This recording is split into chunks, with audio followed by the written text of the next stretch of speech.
The old farmhouse had always been a quiet place, the kind of place where time seemed to stand still. For years it had been abandoned, the air thick with dust and the lingering scent of old wood and forgotten memories. But when Emma inherited it from her estranged aunt, she saw it as a chance for a fresh start, a peaceful retreat from the chaos of city life. The first night she spent there, however, would be her last.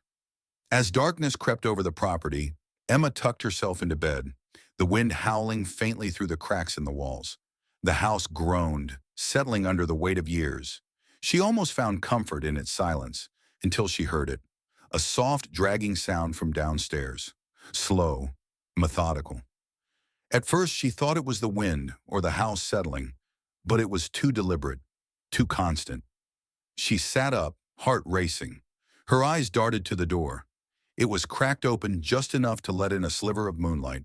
A shadow flickered at the bottom of the stairs, as if something or someone was standing there watching. Her breath caught. She was alone, or at least she should have been. Emma slowly crept to the edge of the bed, pulling the heavy quilt around her shoulders for some kind of comfort. She grabbed the flashlight from the nightstand and switched it on, its beam trembling in her hand. Each step she took toward the stairs was hesitant, each creak of the old floorboards amplifying the tension in the air. She reached the top of the stairs and hesitated, hearing the dragging sound once more. It was closer now, as if whatever was making it was moving up the stairs. "Hello?" Emma called, her voice shaky. "Who's there?" The sound stopped. A cold draft rushed past her, and the light flickered. She turned the corner and froze. Standing at the bottom of the stairs, staring up at her with dark, empty eyes, was a figure she didn't recognize. It wore tattered clothes, its skin pale and stretched too tight over its bones. And it was smiling. Before she could move, it lunged. Emma stumbled back, her heart pounding in her chest. She bolted down the hallway, feeling the heat of the thing's breath on her heels.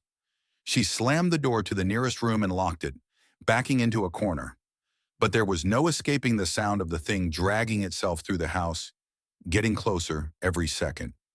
And then the voice, a whisper so faint she could hardly hear it over her ragged breath.